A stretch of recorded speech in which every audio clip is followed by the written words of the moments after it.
অভিজ্ঞ আর নবীনের সমন্বয়ে মন্ত্রিসভাকে চমক হিসেবে দেখছেন বিশেষজ্ঞরা।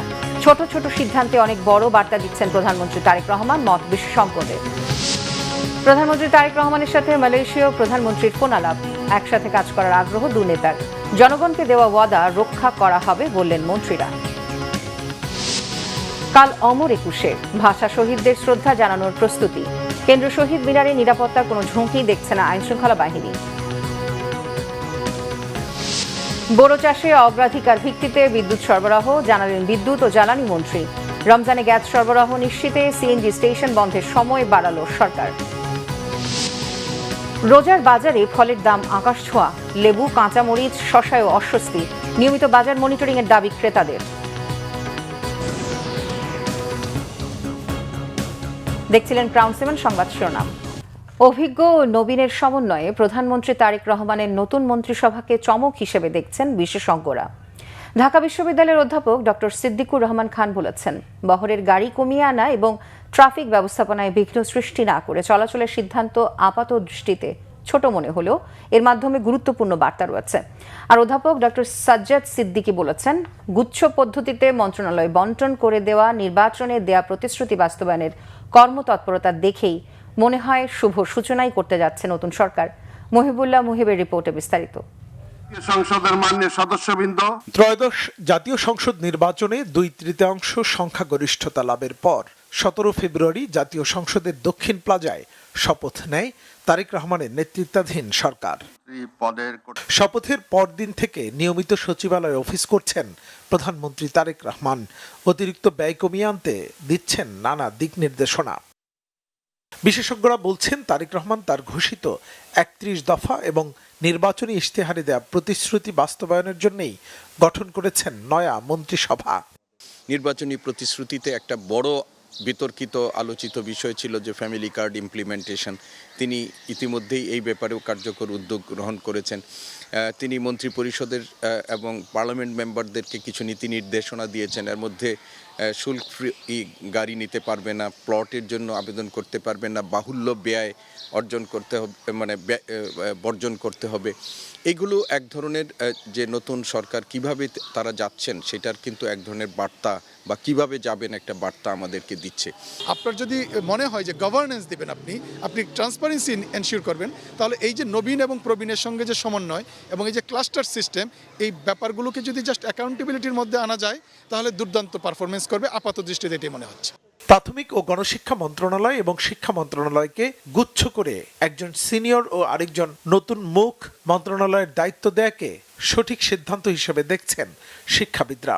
বলেন, একই ধরনের মন্ত্রণালয়গুলো আলাদা থাকলে সমন্বয়হীনতা তৈরি হয়। নতুন সিদ্ধান্তে কাজে গতি আসবে, কমবে ব্যয়। 4 দিন সরকারের বয়স হয়েছে। এই 4 দিনে একটা সরকারকে মূল্যায়ন করার কোনো সুযোগ নেই। তবে আমাদের একটা কথা আছে যে মর্নিং শোজ দ্য ডে। প্রথমটা কিভাবে শুরু হয় এটার উপরই অনেক কিছু নির্ভর করে। আমরা দেখছি যে এই সরকারের যাত্রা শুরুর পর থেকেই তারেক রহমান বাংলাদেশের ঐতিহ্যগত বা প্রথাগত যে সরকার পরিচালনায়, বিশেষ করে প্রধানমন্ত্রীর যে কর্মকাণ্ড, সেটা থেকে তিনি একটু ভিন্ন ভাবে নিজেকে উপস্থাপন করতে চাচ্ছেন। যেমন আপনি ধরেন, বিষয়টা খুবই সিলি যে প্রধানমন্ত্রীর যাত্রাপথে জনদুর্ভোগ এড়ানোর জন্য তিনি যে পদ্ধতিটা অনুসরণ করেছেন, গাড়িবহরে গাড়ির সংখ্যা কমিয়েছেন, কোনো ট্রাফিককে ডিস্টার্ব না করেই তিনি চলাচল করছেন, তিনি সচিবালয়ে এসে প্রতিদিন অফিস করছেন। এগুলো কিন্তু এক ধরনের নতুন বার্তা আমাদের সামনে দিচ্ছে। মন্ত্রিসভা গঠন যেটা, এটার মধ্যে একটা খুব ইমপ্লিসিট একটা চমক আছে। চমকটা হচ্ছে গতানুগতিক ধারা এখানে ফলো করা হয় নাই। এখানে যে ব্যাপারটা করেছে দেখেন, যে ক্লাস্টার করেছে, অর্থাৎ শিক্ষা সংক্রান্ত যে মন্ত্রণালয়গুলোকে চিন্তায় রেখে একজন মন্ত্রী দিয়েছে, একজন সিনিয়র প্রবীণ কাউকে দিয়েছে, সাথে দিয়েছে নবীনকে প্রতিমন্ত্রী স্টেট মিনিস্টার হিসেবে দিয়েছে। এইভাবে যে কাজ করা যায়, আমার কাছে মনে হয়েছে এই মন্ত্রণালয়ের ক্যাবিনেট যে ফরমেশনটা, এটা একটা প্রশংসনীয় কাজ করেছে। সংসদ সদস্য হিসেবে শপথ গ্রহণের পর শুল্কমুক্ত গাড়ি এবং সরকারি প্লট নিতে নিরুৎসাহিত করা ভিন্ন ধারা রাজনৈতিক অভিযাত্রা হিসেবে দেখছেন এই দুই বিশেষজ্ঞ। মুহিবুল্লাহ মুহিব, বাংলা ভিশন, ঢাকা। প্রধানমন্ত্রী তারেক রহমানকে টেলিফোন করে শুভেচ্ছা ও অভিনন্দন জানিয়েছেন মালয়েশিয়ার প্রধানমন্ত্রী আনোয়ার ইব্রাহিম। শুক্রবার বিকেল ৩টায় বাংলাদেশ সরকারের প্রধানকে ফোন কল করেন তিনি। প্রধানমন্ত্রীর প্রেস উইং সূত্রে জানা গেছে, টেলিফোনে আলাপকালে দুই নেতা কুশল বিনিময় করেন। এ সময় মালয়েশিয়ার প্রধানমন্ত্রী বাংলাদেশের সঙ্গে বিভিন্ন দ্বিপাক্ষিক বিষয়ে নিবিড়ভাবে কাজ করার আগ্রহ প্রকাশ করেন। শুভেচ্ছা বার্তার জন্য মালয়েশিয়ার প্রধানমন্ত্রী আনোয়ার ইব্রাহিমকে ধন্যবাদ জানান প্রধানমন্ত্রী তারেক রহমান। একই সাথে দুই দেশের উন্নয়ন ও সমৃদ্ধির অগ্রযাত্রায় কাঁধে কাঁধ মিলিয়ে এগিয়ে যাওয়ার প্রত্যয় ব্যক্ত করেন তিনি। এদিকে টেলিফোন আলাপের বিষয়ে মালয়েশিয়ার প্রধানমন্ত্রী ফেসবুকে একটি পোস্ট করেছেন। এতে তিনি শুভেচ্ছা বিনিময়ের কথা উল্লেখ করে বলেন, শান্তিপূর্ণ ও শৃঙ্খলাবদ্ধ গণতান্ত্রিক প্রক্রিয়া বজায় রাখার ক্ষেত্রে বাংলাদেশের মানুষের পরিপক্বতার জন্য তিনি শ্রদ্ধা জানাচ্ছেন। দ্বিপক্ষীয় সম্পর্ক জোরদার ও উচ্চ স্তরে পৌঁছাতে বাংলাদেশের নতুন নেতৃত্বের সাথে মালয়েশিয়া ঘনিষ্ঠ সহযোগিতা প্রত্যাশা করেছে উল্লেখ করে আনোয়ার ইব্রাহিম বলেন, তিনি উপযুক্ত সময়ে মালয়েশিয়া সফরের জন্য প্রধানমন্ত্রী তারেক রহমানকে আমন্ত্রণ জানিয়েছেন। সমাজ কল্যাণমন্ত্রী ডক্টর AZM জাহিদ হোসেন বলেছেন, প্রধানমন্ত্রীর নির্দেশে শিগগিরই ফ্যামিলি কার্ড বিতরণ শুরু করবে সরকার। রোজায় দ্রব্যমূল্য নিয়ন্ত্রণের পাশাপাশি অসহায় ও হতদরিদ্রের কষ্ট লাঘবে রোজার মধ্যেই এই উদ্যোগ বাস্তবায়ন হবে বলেও জানান তিনি। আর তথ্য ও সম্প্রচার মন্ত্রী জহির উদ্দিন স্বপন বলেছেন, গণমাধ্যমের স্বাধীনতা নিশ্চিতে সর্বাত্মক সহায়তা করবে তার মন্ত্রণালয়। দেশের ইতিহাসে জাতীয় প্রেস ক্লাবের অনন্য অবদানের কথাও তুলে ধরেন তিনি। জাতীয় প্রেস ক্লাব আয়োজিত ইফতার মাহফিলে অংশ নিয়ে তিনি এসব কথা বলেন। অনুষ্ঠানে দেশের সিনিয়র ও খ্যাতিমান সাংবাদিকরা অংশ নেন।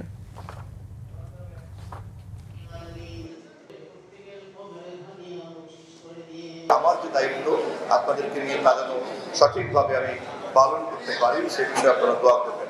আপনাদের সবাইকে শুভেচ্ছা জানাই, মাঝে মধ্যেই দেখা হবে। আমাদের প্রধানমন্ত্রীর স্বপ্ন ফ্যামিলি কার্ড ইনশাআল্লাহ সেটি বাস্তবায়নে আপনাদের সর্বোত্তম সহযোগিতা দরকার এবং আমরা দ্রুততম সময়ের মধ্যে যাতে বাস্তবায়নে এগিয়ে যেতে পারি সেই লক্ষ্যে আমরা আপনাদের সহযোগিতা চাই। শিক্ষা প্রতিমন্ত্রী ববি হাজ্জাজ বলেছেন, তারেক রহমানের সরকার জনগণের সরকার। জনগণকে দেওয়া প্রতিটি ওয়াদা ও দায়িত্ব পালন করা হবে। আগের ফ্যাসিবাদী সরকারের মতো হুটহাট সিদ্ধান্ত নেওয়া হবে না।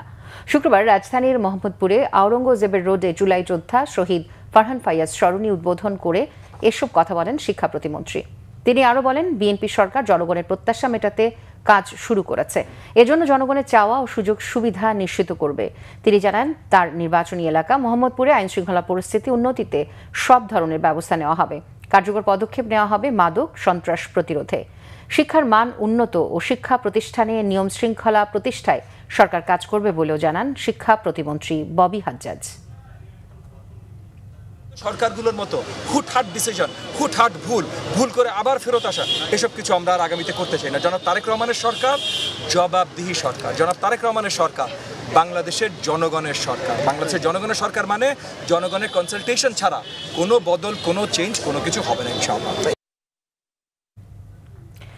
কাল 21শে ফেব্রুয়ারি শহীদ দিবস ও আন্তর্জাতিক মাতৃভাষা দিবস। ভাষা শহীদদের স্মরণ করতে প্রস্তুত গোটা জাতি। প্রস্তুত কেন্দ্রীয় শহীদ মিনার। 21শে প্রথম প্রহরে ভাষা শহীদদের প্রতি শ্রদ্ধা জানাবেন রাষ্ট্রপতি মোহাম্মদ শাহাবুদ্দিন ও প্রধানমন্ত্রী তারেক রহমান। তাদের পুষ্পস্তবক অর্পণের পর শ্রদ্ধা জানাবেন মন্ত্রিসভার সদস্য সহ রাষ্ট্রের গুরুত্বপূর্ণ ব্যক্তিরা। এরপর রাজনৈতিক দল সহ সর্বস্তরের মানুষের জন্য উন্মুক্ত করে দেওয়া হবে শহীদ মিনার। এদিকে কেন্দ্রীয় শহীদ মিনারে নিরাপত্তায় যাবতীয় প্রস্তুতি সম্পন্ন করেছে আইনশৃঙ্খলা বাহিনী। নাবিল জাহাঙ্গীরের রিপোর্ট। কেন্দ্রীয় শহীদ মিনার ভাষা শহীদদের স্মরণে সাধারণ মানুষের শ্রদ্ধা, ভালোবাসা আর ফুলে ফুলে সিক্ত হতে প্রস্তুত রয়েছে বেদি। এখন শুধু অপেক্ষা। আলপনার রঙে রেঙেছে শহীদ মিনার প্রাঙ্গণ। রঙিন হয়ে উঠেছে আশেপাশের রাস্তা ও দেয়ালগুলো। চারুকলার যারা আছি, অ্যালামনাই বা রানিং যারা স্টুডেন্ট আছে, আমরা সবাই মিলে এই দেশের এই দিনটা, আমাদের এই জাতীয় যে দিবসটা, সেটাকে উদযাপন করি আলপনার মাধ্যমে। অনেক সংশয় এর পরে যে একটা নির্বাচন হলো এবং তারপরে আমরা সুন্দর সুষ্ঠুভাবে যে আমরা 21শে ফেব্রুয়ারিটা পালন করতে পারছি এবং সেটার আয়োজন করতে পারছি এই সময় এসে, এটাই খুব ভালো লাগছে। আমাদের ভাষা যেহেতু বাংলা ভাষা, মাতৃভাষা, সেহেতু আমরা এই আমাদের সংস্কৃতির অংশ আলপনা, এটা আমরা ভাষার সাথে জড়িয়ে রেখেছি। যেহেতু রমজান মাসে আমাদের এটা হচ্ছে মহান ভাষা দিবস, সেই জন্য আমরা 3টা পর্যন্ত আমাদের ঘোষণা মঞ্চ চলবে। এবং সকাল 6:30 আবার শুরু হবে, কারণ ওই সময়টা আমাদের সেহরি নামাজ এর জন্য একটু দিতে হবে, এবং এই 6:30 থেকে আবার দুপুর 2টা পর্যন্ত চলবে। ডিএমপি কমিশনার জানালেন 21শে ফেব্রুয়ারি ঘিরে পুরো রাজধানী ঢাকা থাকবে দুর্ভেদ্য নিরাপত্তার চাদরে। শহীদ মিনারে শ্রদ্ধা নিবেদনের জন্য পলাশীর মোড়, জগন্নাথ হল ক্রসিং, শহীদ মিনার এই রুট অনুসরণ করার জন্য সর্বসাধারণকে অনুরোধ করা হলো। কোথাও কোনো নিরাপত্তা সংখ্যা ছিল না। অমর 21-এর অনুষ্ঠানেও কোনো নিরাপত্তা সংখ্যা নেই। তথাপি আমাদের নিয়মিত মোতায়েনের পাশাপাশি সোয়াট, dog squad, bomb disposal team, crime scene unit সার্বক্ষণিক প্রস্তুত থাকবে। পুলিশের পাশাপাশি নিরাপত্তায় নিয়োজিত থাকবেন র্যাবের 300 সদস্য। আমাদের ইনার পেরিমিটার, আউটার পেরিমিটারে আমাদের ফোর্স আছে। আমরা কয়েকটা সেক্টরে ভাগ করেছি। প্রত্যেকটা সেক্টরই আমাদের ফুট পেট্রোল, গাড়ির পেট্রোল এবং স্ট্রাইকিং রিজার্ভ থাকবে। এছাড়াও আমরা অত্র এলাকাটি ভালোভাবে সুইপিং করেছি। আমাদের bomb disposal team stand by থাকবে। এছাড়া পুরো এলাকাটা কি আমরা 64টি ক্যামেরার মাধ্যমে এটা আপনার সিসিটিভির আওতায় নিয়ে এসেছি। আইনশৃঙ্খলা বাহিনী জানিয়েছে নিরাপত্তার ঝুঁকি নেই, তবুও সর্বোচ্চ প্রস্তুতি রয়েছে তাদের। ভাষা শহীদদের স্মরণে প্রস্তুত কেন্দ্রীয় শহীদ মিনার। গোটা এলাকা ঢেকে দেওয়া হয়েছে কয়েক স্তরের নিরাপত্তার চাদরে, যাতে নাগরিকরা জাতির শ্রেষ্ঠ সন্তানদের নিরাপদে স্মরণ করতে পারে। নাবিল জাহাঙ্গীর, বাংলা ভিশন, ঢাকা। শেয়ার বাজার সহ আর্থিক খাতে বৈপ্লবিক পরিবর্তন ঘটবে বলে জানিয়েছেন অর্থ ও পরিকল্পনা মন্ত্রী আমির খসরু মাহমুদ চৌধুরী। বলেন, ব্যবসা বাণিজ্য, শিল্প, বিনিয়োগ, রফতানি উন্নয়ন, কর্মসংস্থান বাড়বে, উৎপাদন, স্থিতিশীলতা আসবে দ্রব্যমূল্যে। দুপুরে চট্টগ্রাম মহানগরীর কাট্টলিতে নিজ বাড়িতে তিনি সাংবাদিকদের এসব কথা বলেন। আমির খসরু বলেন, গতানুগতিক বাজেট করতে চায় না বিএনপি সরকার। অর্থনীতিতে সকলের অংশগ্রহণের সুযোগ তৈরি করা হবে। নির্দিষ্ট কাউকে সুবিধা দিয়ে বাকিদের বঞ্চিত করার সুযোগও হবে না। অর্থনীতি খুব খারাপ অবস্থায় আছে উল্লেখ করে তিনি বলেন, আগে বিপুল পরিমাণে ঋণের দায় বহন করতে হবে বর্তমান সরকারকে। পাচার করা অর্থ ফেরাতে সব ধরনের প্রচেষ্টা চালাবেন বলেও জানান অর্থমন্ত্রী।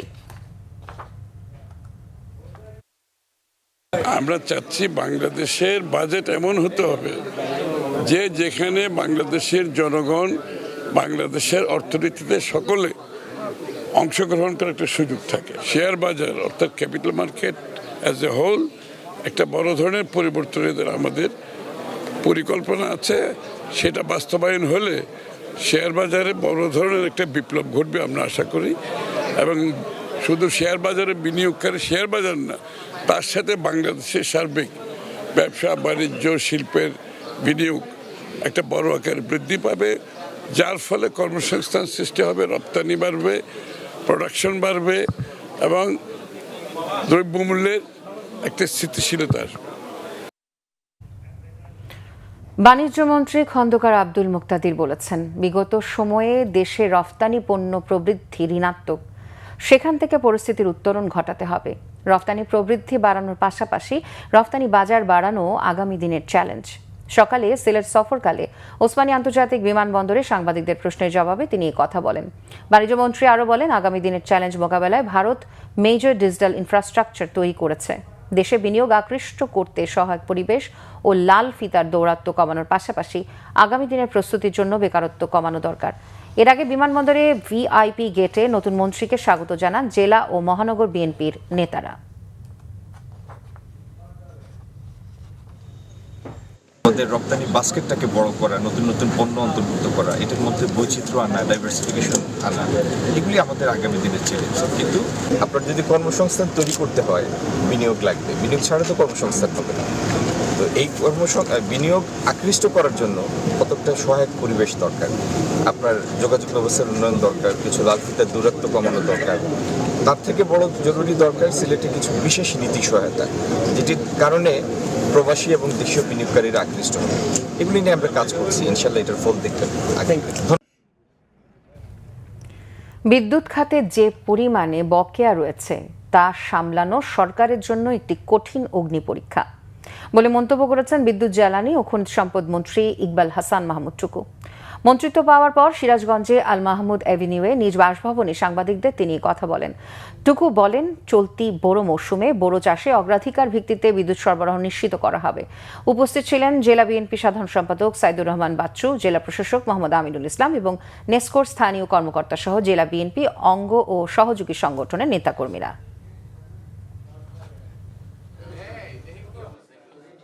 যে পরিমাণের বকেয়া রেখে গেছে, তারপরে আমাকে যে পরিমাণের জ্বালানি ইম্পোর্ট করতে হবে, সব মিলিয়ে একটা কঠিন একটা অগ্নি পরীক্ষা আমার জন্য। সামনে যে কৃষি মৌসুম গ্রীষ্মকাল, এদিকে ট্যাকল দেওয়ার জন্য এটা খুব ডিফিকাল্ট, বাট আমি চেষ্টা করব প্রাণপণে যা আছে তাই দিয়ে এটাকে ভালোভাবে চালানোর জন্য। রমজানে গ্যাস সরবরাহ নিশ্চিতে সিএনজি স্টেশন বন্ধের সময় বাড়ালো সরকার। একই সঙ্গে ঈদ উল ফিতরের সময় যানবাহন চলাচল স্বাভাবিক রাখতে নির্দিষ্ট সময়ের জন্য সিএনজি ও ফিলিং স্টেশন সার্বক্ষণিক খোলা রাখার সিদ্ধান্তও নিয়েছে সরকার। শুক্রবার বিদ্যুৎ জ্বালানি ও খনিজ সম্পদ মন্ত্রণালয়ে জারি করা এক প্রজ্ঞাপনে এসব তথ্য জানানো হয়। প্রজ্ঞাপন অনুযায়ী আগামী 14 মার্চ থেকে ঈদের আগ পর্যন্ত সারা দেশে সিএনজি স্টেশন সমূহ প্রতিদিন বিকেল 3টা থেকে রাত 9টা পর্যন্ত বন্ধ থাকবে। এর আগের সময়সূচি ছিল সন্ধ্যা 6টা থেকে রাত 9টা পর্যন্ত। এছাড়া ঈদের সময় মহাসড়কে যাত্রী সাধারণের যাতায়াত নির্বিঘ্ন রাখতে 15 মার্চ থেকে 25 মার্চ পর্যন্ত সিএনজি ও ফিলিং স্টেশন সমূহ সার্বক্ষণিক খোলা রাখতে নির্দেশ দেওয়া হয়েছে। তবে ঈদ পরবর্তী সময়ে 26শে মার্চ থেকে পুনরায় আগের নিয়ম অনুযায়ী প্রতিদিন সন্ধ্যা 6টা থেকে রাত 9টা পর্যন্ত সিএনজি স্টেশন বন্ধ থাকবে। প্রজ্ঞাপনে জানানো হয়, গ্যাস বিতরণ নেটওয়ার্কে স্বল্প চাপ পরিস্থিতি নিরসন এবং রমজানে বিদ্যুৎ উৎপাদনে গ্যাসের বাড়তি চাহিদা পূরণে এই সিদ্ধান্ত নেওয়া হয়েছে। প্রধানমন্ত্রী তারেক রহমানের নতুন সরকারের মন্ত্রী ও প্রতিমন্ত্রী পদমর্যাদায় নিয়োগ পাওয়া উপদেষ্টাদের মধ্যে 8 জনের দপ্তর বন্টন করা হয়েছে। মন্ত্রিপরিষদ বিভাগ থেকে জারি করা প্রজ্ঞাপনে এই দায়িত্ব অর্পণের কথা জানানো হয়েছে। গত মঙ্গলবার মন্ত্রিসভা গঠনের দিনই মাত্র 10 জন উপদেষ্টাকে নিয়োগ দেওয়া হয়। প্রজ্ঞাপন অনুযায়ী মন্ত্রী পদমর্যাদার উপদেষ্টাদের মধ্যে মির্জা আব্বাস, নজরুল ইসলাম খান ও রুহুল কবির রিজভী আহমেদকে রাজনৈতিক উপদেষ্টা হিসেবে নিয়োগ দেওয়া হয়েছে। এছাড়া মোহাম্মদ ইসমাইল জাবিউল্লাহকে জনপ্রশাসন এবং রাশেদ আল মাহমুদকে তিতুমিরকে অর্থ মন্ত্রণালয়ের দায়িত্ব দেওয়া হয়েছে। আর প্রতিমন্ত্রীর পদমর্যাদায় উপদেষ্টাদের মধ্যে অবসরপ্রাপ্ত ব্রিগেডিয়ার জেনারেল শামসুল ইসলামকে প্রতিরক্ষা, মাহাদি আমিনকে শিক্ষা, প্রাথমিক ও গণশিক্ষা, প্রবাসী কল্যাণ ও বৈদেশিক এবং শ্রম কল্যাণ কর্মসংস্থান মন্ত্রণালয়ের দায়িত্ব দেওয়া হয়েছে। এছাড়া রেহান আসিফ আসাদকে ডাক, টেলিযোগাযোগ ও তথ্য প্রযুক্তি এবং বিজ্ঞান ও প্রযুক্তি মন্ত্রণালয়ের দায়িত্ব দিয়েছে সরকার। রোজায় বাজারে ছোলার মুড়ির দাম কম থাকলেও ইফতারের উপাদান হিসেবে বেশ বেড়েছে লেবু, কাঁচামরিচ ও শসার দর। ফলের দামও সাধারণের নাগালের বাহিরে। নিয়মিত বাজার মনিটরিং না হওয়ায় বাজার নিয়ন্ত্রণে আসছে না বলে অভিযোগ ক্রেতাদের। রোজায় পণ্যমূল্য নিয়ন্ত্রণে রাখার তাগিদ তাদের। বিস্তারিত মোবাশ্বের আহমেদের রিপোর্টে। বৈশাখের আগে চাল আমদানি করায় বাজারে চালের দাম অপরিবর্তিত রয়েছে। 28 জাতের মোটা চাল বিক্রি হচ্ছে 50 থেকে 52 টাকা। চালের দাম অপরিবর্তিত রাখতে চাল আমদানি বন্ধ না করার পরামর্শ ব্যবসায়ীদের। চাউল আমদানি না করে আমাদের দেশে যেসব কোম্পানি আছে সিন্ডিকেট করে, মনে করেন যদি আমদানি বন্ধ হয়ে যায় চালের দাম হুড় করে বাড়ায় দেয়। একদিনের ব্যবধানে কেজিতে 1 টাকা করে বাড়তেই থাকে। এভাবে মনে করেন যে কেজিতে 10 টাকাও বেড়ে যায় চাউল যদি আমদানি না হয়। সপ্তাহের ব্যবধানে অপরিবর্তিত রয়েছে ব্রয়লার মুরগির দাম। বিক্রি হচ্ছে 180 থেকে 190 টাকায়। সোনালী বিক্রি হচ্ছে 280 থেকে 300 টাকা কেজিতে। তবে ডিমের দাম কমে ডজন প্রতি বিক্রি হচ্ছে 100 টাকায়। মুরগি শর্ট খায় তাহলে আবার মনে করেন বাজার বাড়ি যেতে পারে। আর মুরগি তো মনে হয় না শর্ট খাবে, কারণ এখন সবাই নিতে আছে কম, রোজা রমজান মাস তো এখন একটু দাম কমার আশায় আছে। রমজানের ইফতারের উপাদান হিসেবে ব্যবহৃত খাদ্যপণ্যের দাম কিছুটা কম ও স্থিতিশীল রয়েছে। বুট বিক্রি হচ্ছে 85 থেকে 80 টাকায়, ছোলা 100 টাকা, ডাবলি বিক্রি হচ্ছে 60 টাকা কেজিতে, চিনি বিক্রি হচ্ছে 95 থেকে 100 টাকায়, খেসারির ডাল বিক্রি হচ্ছে 85 থেকে 90 টাকায়, প্রতি কেজি মুড়ি বিক্রি হচ্ছে 70 থেকে 80 টাকায়, মানভেদে চিড়া বিক্রি হচ্ছে 130 থেকে 140 টাকা কেজিতে, আর পাটালি গুঁড়ো বিক্রি হচ্ছে কেজি প্রতি 130 টাকা পর্যন্ত। অন্যান্য বছরে তো 100 টাকা 120 টাকা চলছে, এবারকার রমজানে অনেকটাই কম, 80 টাকা 85 টাকা কেজি চলতে আছে। চিনির রেট অনেক কম আছে, 100 টাকা কেজি। তবে ঊর্ধ্বমুখী সবজির বাজার। উস্তা বিক্রি হচ্ছে কেজিতে 240 টাকা, খিরাই 90 টাকা, শশা বিক্রি হচ্ছে 130 টাকায়, কাঁচামরিচ কেজি প্রতি বিক্রি হচ্ছে 180 থেকে 200 টাকা।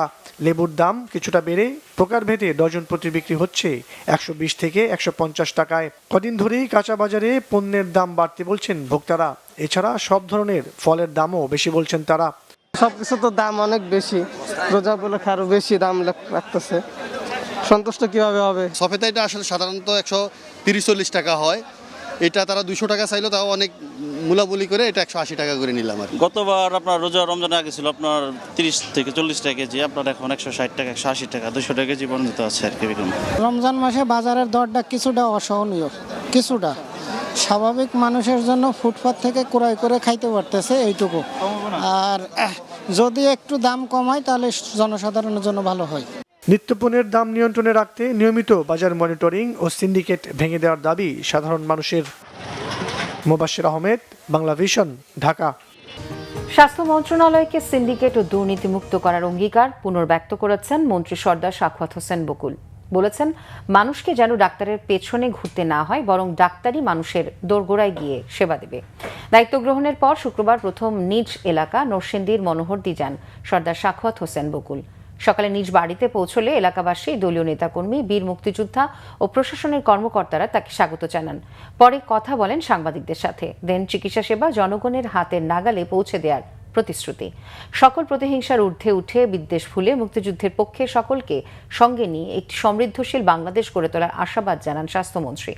দেশের প্রয়োজনে এলাকায় পর্যায়ক্রমে মেডিকেল কলেজ স্থাপন করার পাশাপাশি নরসিংদীর 2টি ICU ইউনিট চালুর পরিকল্পনার কথাও জানান সর্দার সাখাওয়াত হোসেন বকুল।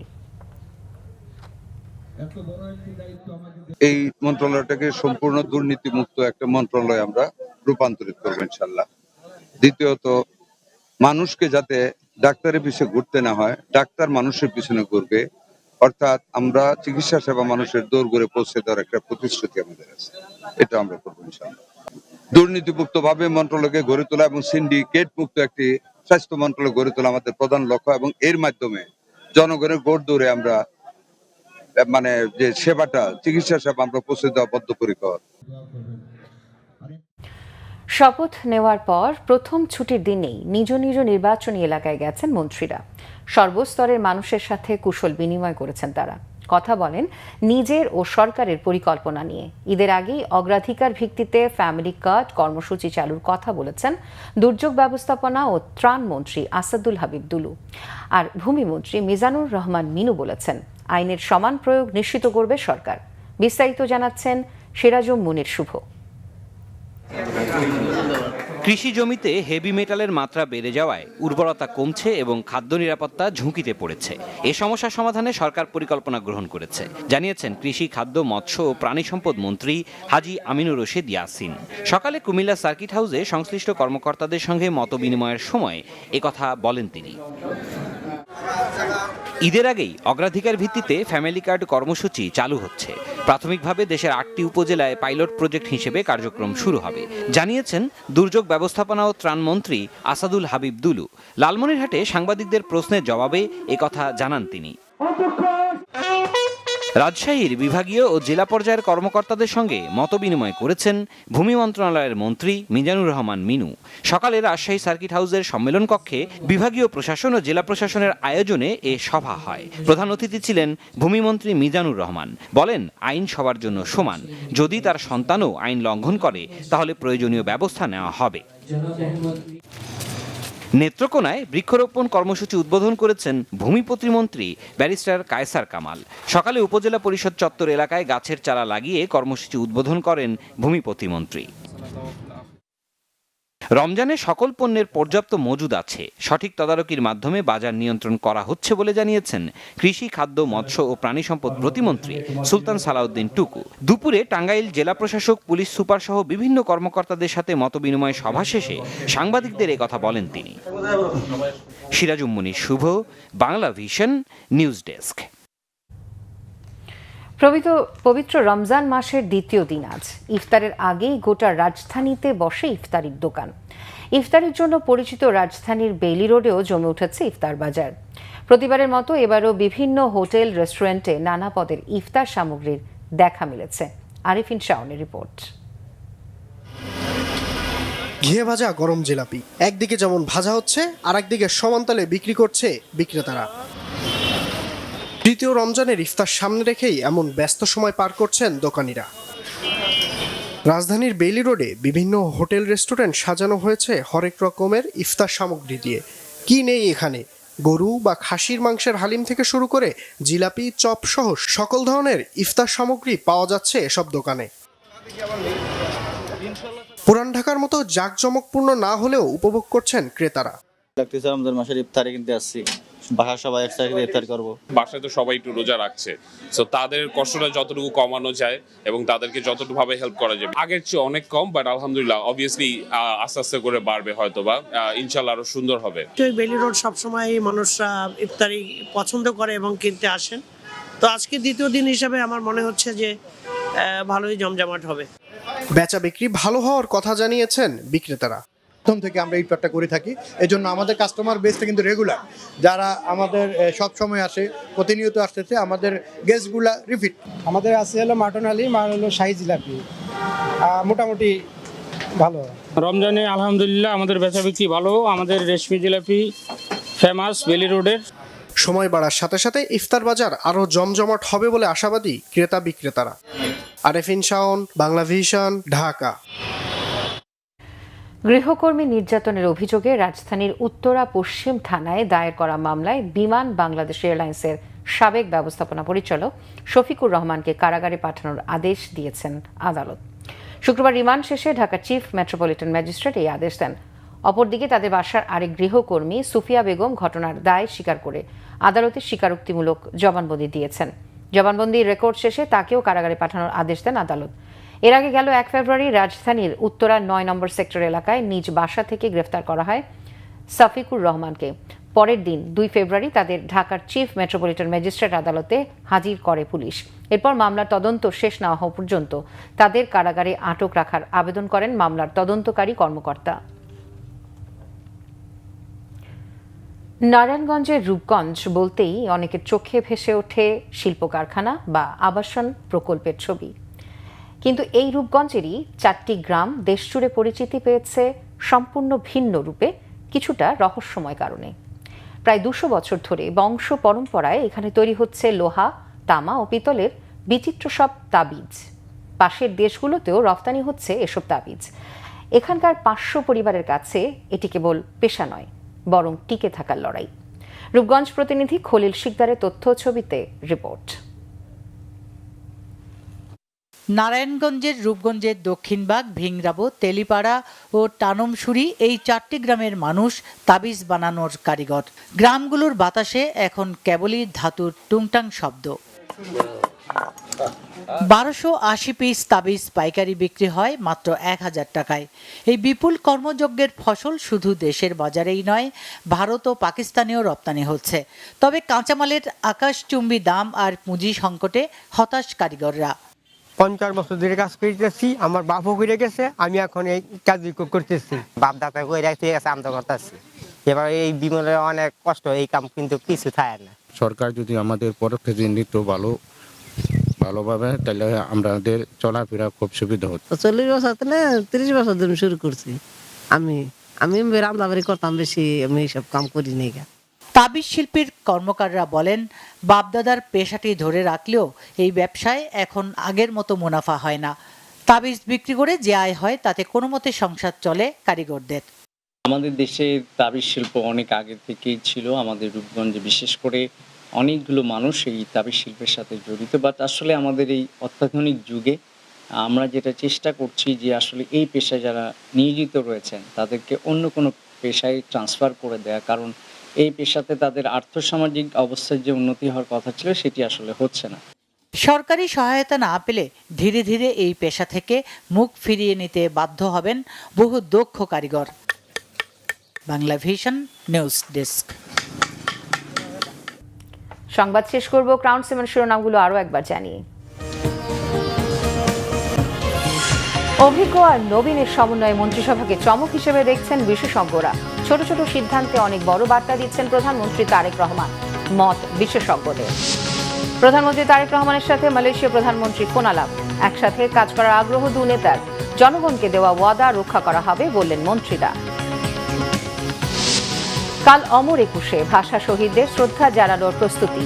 কেন্দ্রীয় শহীদ মিনারে নিরাপত্তার কোনো ঝুঁকি দেখছে না আইন শৃঙ্খলা বাহিনী।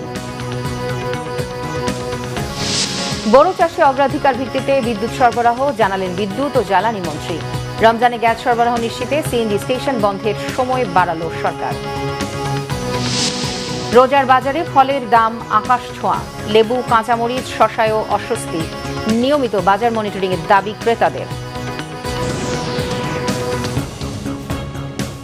এই ছিল এখনকার মতো। পরের সংবাদ রাত 10:30টায়, এর আগে 9টায় রয়েছে নিউজ 20 দেখার আমন্ত্রণ রইল। এছাড়া বাংলাভিশন সংবাদ ও সংবাদ সংশ্লিষ্ট অনুষ্ঠান দেখতে ভিজিট করুন www.bbnews24.com ও facebook.com/banglavisionnews এবং সাবস্ক্রাইব করুন youtube.com/banglavisionnews। এতক্ষণ সাথে থাকার জন্য ধন্যবাদ সবাইকে।